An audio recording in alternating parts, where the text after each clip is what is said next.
بسم الله الرحمن الرحيم. ومن أحسن قولا ممن دعا إلى الله وعمل صالحا وقال إنني من المسلمين.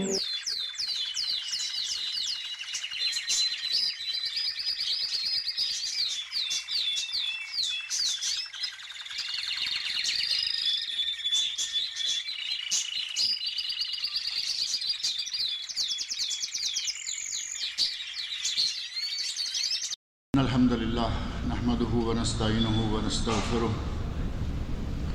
ونعوذ بالله من شرور أنفسنا ومن سيئات أعمالنا من يهده الله فلا مضل له ومن يضلل فلا هادي له وأشهد أن لا إله إلا الله وحده لا شريك له وأشهد أن محمدا عبده ورسوله أما بعد فإن خير الحديث كتاب الله وخير الهدي هدي محمد صلى الله عليه وسلم وشر الأمور محدثاتها وكل محدثة بدعة وكل بدعة ضلالة وكل ضلالة في النار.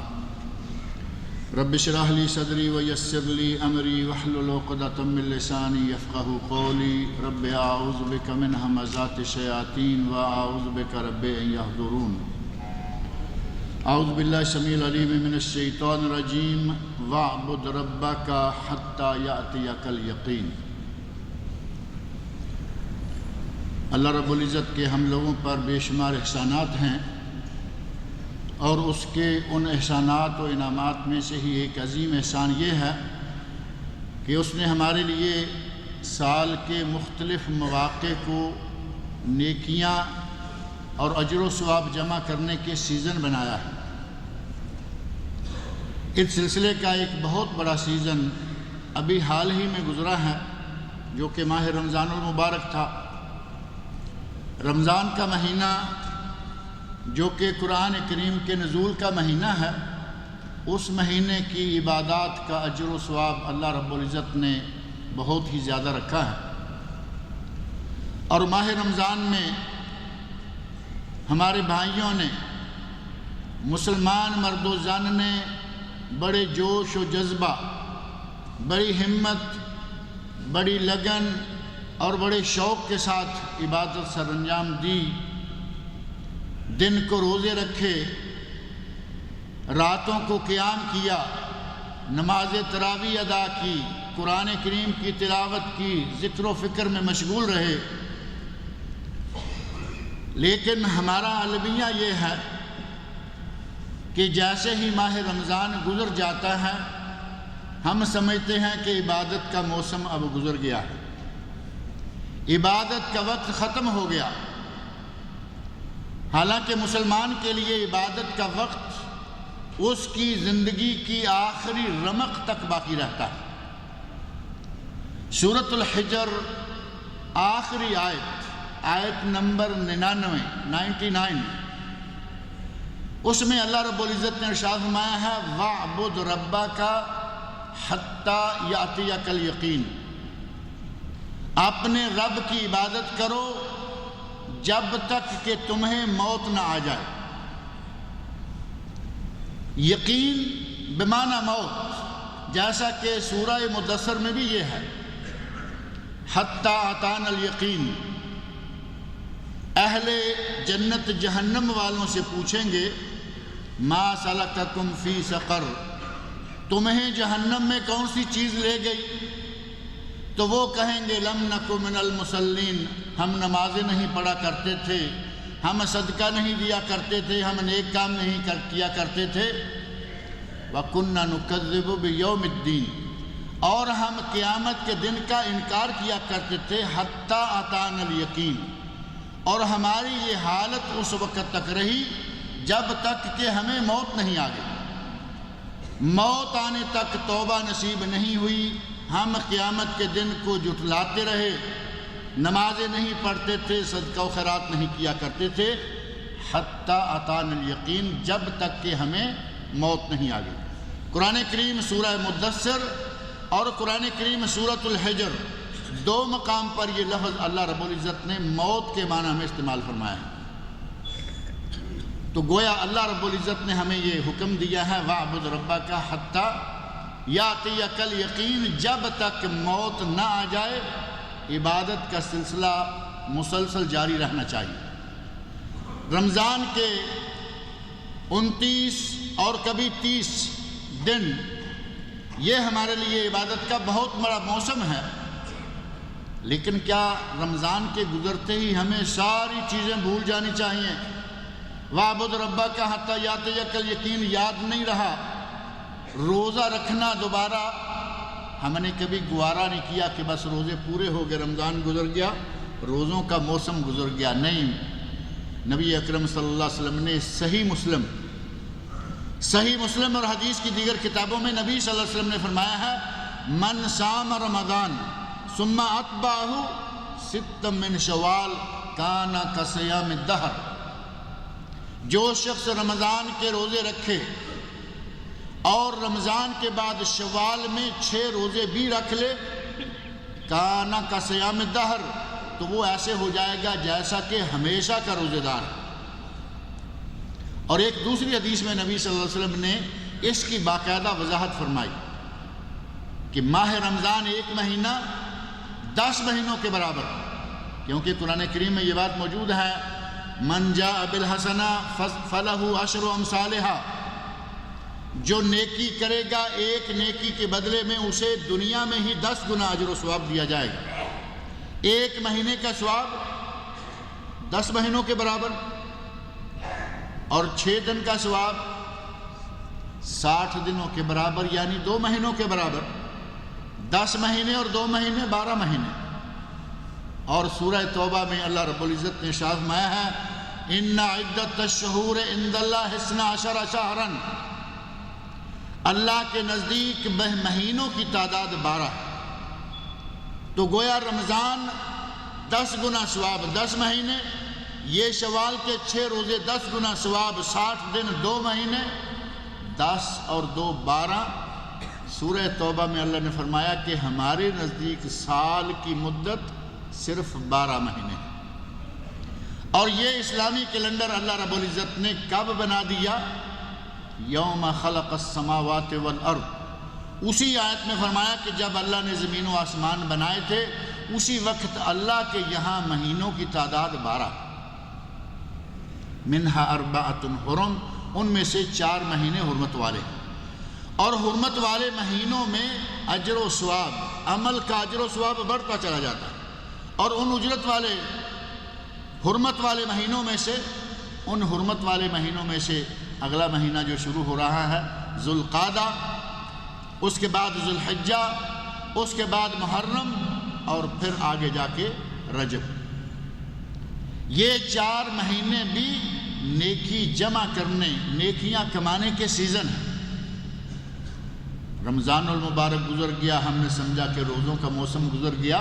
روزوں کا موسم رمضان المبارک کے ساتھ ہی نہیں، رمضان کے روزے فرض ہیں۔ اگر کوئی ایک روزہ بھی چھوڑ دے تو نبی اکرم صلی اللہ علیہ وسلم فرماتے ہیں کہ ساری عمر بھی کوئی روزہ رکھتا رہے اس کی کمی پوری نہیں کر پائے گا۔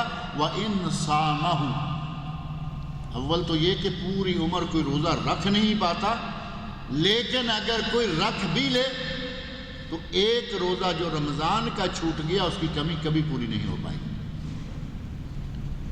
رمضان کے روزوں میں ہم سے کمیاں کوتاہیاں ہو جاتی ہیں، ان کمیوں کوتاہیوں کو دور کرنے کے لیے نبی صلی اللہ علیہ وسلم نے ہمارے لیے زکوٰۃ الفطر جو ہے وہ فرض فرمائی، فطرانہ زکوٰۃ الفطر یا فطرہ، تاکہ روزے کے دوران جو ہم سے کوتاہیاں ہوئیں، روزے کے دوران جو زبان سے غیبت نکل گئی، کسی کے خلاف کبھی کوئی گالی نکل گئی یا کوئی ایسا جھوٹ نکل گیا، اللہ رب العزت ہماری زکوٰۃ الفطر کی وجہ سے ان کمیوں کوتاہیوں کو معاف کر دیتا ہے۔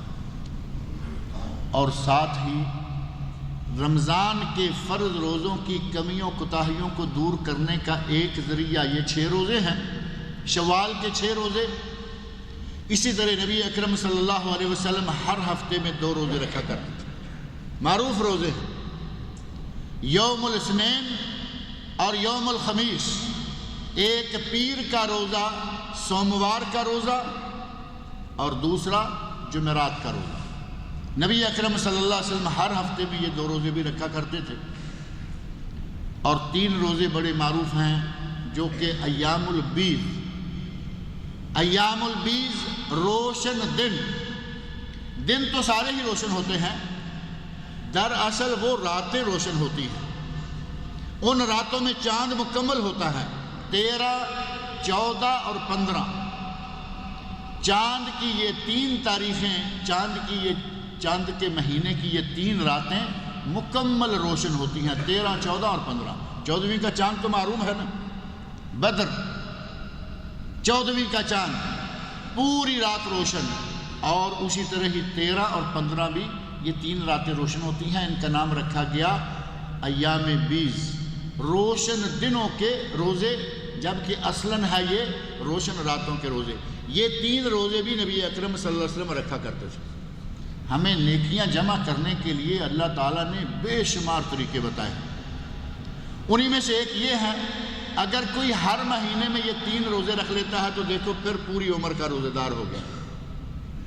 3 روزے اگر ہر مہینے میں رکھتا رہے تو یہ شخص بھی ساری عمر کا روزے دار، کیونکہ 3 روزے نیکی کا ثواب 10 گنا، 3 روزوں کا ثواب کتنا ہو گیا؟ 30 دنوں کے برابر، اور مہینہ 30 ہی دنوں کا ہوتا ہے اسلامی مہینہ۔ علامہ ابن رشد رحمۃ اللہ علیہ نے ایک بات لکھی ہے، بدایت المجتہد و نہایت المقتصد، بڑی بہترین مقارن فقہ کی کتاب ہے، اس میں لکھتے ہیں کہ اسلامی مہینہ 30 دن سے زیادہ کوئی ہوتا ہی نہیں، اس پر پوری امت کا اجماع ہے۔ اور ہمارے مہینے جو ہم نے اختیار کر رکھے ہیں، جنوری، فروری، کبھی 30 کا، کبھی 31 کا، اور کبھی 28 کا، کبھی 29 کا، 28، 29، 30 اور 31، یہ مہینے انگلش کیلنڈر، عیسائی کیلنڈر، اور ایک ہمارا پنجابی کیلنڈر بھی ہے جس میں بساکھ، چیت، پوہ یہ مہینے ہیں، ان میں ایک مہینہ 32 دنوں کا بھی ہوتا ہے۔ پنجابیوں نے کسر نکال دی، 32 دنوں کا بھی ایک مہینہ رکھ دیا، لیکن اسلامی مہینہ صرف 30 دن۔ نبی اکرم صلی اللہ علیہ وسلم نے ارشاد فرمایا، نحن امت امیہ، ہم تو ان پڑھ لوگ ہیں، فرمایا ہم تو پڑھے لکھے لوگ نہیں ہیں، ہمارا مہینہ اس طرح ہے، آپ نے اپنے دست مبارک سے 3 مرتبہ دونوں ہاتھوں سے اشارہ کیا، دونوں ہاتھوں میں 10 انگلیاں 3 مرتبہ اشارہ کریں تو کتنے ہو گئے؟ 30۔ فرمایا ہمارا مہینہ تو یوں ہوتا ہے، یا پھر ہمارا مہینہ یوں ہوتا ہے، تیسری مرتبہ آپ نے ایک انگوٹھا دبا دیا، یا 30 یا 29۔ رمضان کے ان 30 یا 29 دنوں کے بعد یہ روزے بھی ہمیں رمضان کی طرح ثواب مہیا کرتے رہتے ہیں۔ 13، 14، 15 3 روزے رکھ لیں، پیر جمعرات کا روزہ رکھ لیں، اور پھر محرم کی 10 تاریخ کو روزہ آتا ہے، محرم تو آگے قریب ہے نا، محرم کی 10 تاریخ کو روزہ آتا ہے۔ نبی اکرم صلی اللہ علیہ وسلم ارشاد فرماتے ہیں، احتسب علی اللہ ان یکفر السنہ، اگر محرم کی 10 تاریخ کا روزہ بھی کوئی رکھ لے گا تو اللہ اس کے 1 سال کے گناہ معاف کر دے گا، 1 سال کے گناہ معاف۔ اور اس سے بھی پہلے ایک روزہ ذوالحج میں آتا ہے، 9 ذوالحج، محرم کا ایک روزہ، 10 محرم عاشورہ کا روزہ، اس سے ایک پہلے یا ایک بعد۔ یہ سنت ہے کہ صرف 10 کا نہ رکھیں، یا 9 10 کا رکھیں، یا 10 11 کا، 10 کے آگے یا پیچھے ایک روزہ ضرور رکھنا چاہیے۔ اور 9 ذوالحج یوم عرفہ، جس دن تمام حجاج کرام میدان عرفات میں ہوتے ہیں، نبی اکرم صلی اللہ علیہ وسلم نے فرمایا کہ اگر کوئی یوم عرفہ کا روزہ رکھ لیتا ہے، انی احتسب علی اللہ ان یکفر السنتین، مجھے اللہ سے امید ہے کہ یہ ایک روزہ 2 سالوں کے گناہوں کا کفارہ ہو جائے گا۔ 2 سالوں کے گناہ اللہ تعالیٰ ملیا میٹ کر دیتا ہے، مٹا دیتا ہے۔ اور وہ لوگ جو حج کرنے کے لیے میدان عرفات میں موجود ہوں، حج کرنے کے لیے، مزدوری کے لیے نہیں، آپ کو معلوم ہے کہ وہاں ڈرائیور بھی ہوتے ہیں، آپ کو معلوم ہے کہ وہاں دکاندار بھی ہوتے ہیں، وہاں پولیس والے، وہاں فوج والے، اور وہاں دوسرے ملازمین خدمت گزار حجاج کے خدام موجود ہوتے ہیں جو کہ احرام کی حالت میں نہیں ہوتے، وہ بھی روزہ رکھ سکتے ہیں، لیکن جو احرام باندھ کر حج کی نیت سے میدان عرفات میں موجود ہو، اس کا روزہ رکھنا سنت سے ثابت نہیں ہے۔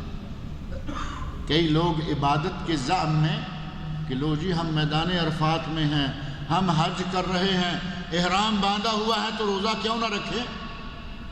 نبی اکرم صلی اللہ علیہ وسلم میدان عرفات میں موجود ہیں، ذکر و اذکار میں مصروف ہیں، اپنی اونٹنی پر سوار ہیں، اور جبل رحمت کے بالکل قریب آپ نے اپنی اونٹنی کو وہاں کے پتھروں کے اوپر کھڑے کیا ہوا ہے، قبلہ شریف کی طرف منہ ہے، دعائیں مانگ رہے ہیں، آپ نے ہاتھ اٹھائے ہوئے اور آپ کی بغلوں تک نظر آ رہی ہیں، بغلیں نظر آ رہی ہیں، اتنے ہاتھ اٹھائے ہوئے ہیں، دعائیں مانگ رہے ہیں۔ صحابہ کرام میں یہ بات آئی کہ شاید نبی اکرم صلی اللہ علیہ وسلم روزہ رکھے ہوئے ہیں۔ ہماری آج کی حالت تو آپ کو معلوم ہے، صبح ناشتہ، دوپہر کو لنچ، شام کو چائے پانی، پھر شام کو ڈنر، کھاتے کھاتے سارا دن کھاتے ہی نکل جاتا ہے۔ نبی اکرم صلی اللہ علیہ وسلم عبادت میں اتنے مگن، اتنے مصروف، اس انداز سے آپ عبادت اور ذکر و اذکار کر رہے ہیں کہ صحابہ کو شک گزرا کہ شاید آپ روزے سے، ہمارے جیسی حالت ہوتی تو ہم پہ کسی کو شک نہیں گزرتا کہ یہ روزہ رکھے ہوئے ہیں۔ کیلے، مالٹے، چائے، کافی، یہ وہ کھانے اور پانی اور شربت، ہر وقت جوس، کچھ نہ کچھ چل رہا ہوتا ہے۔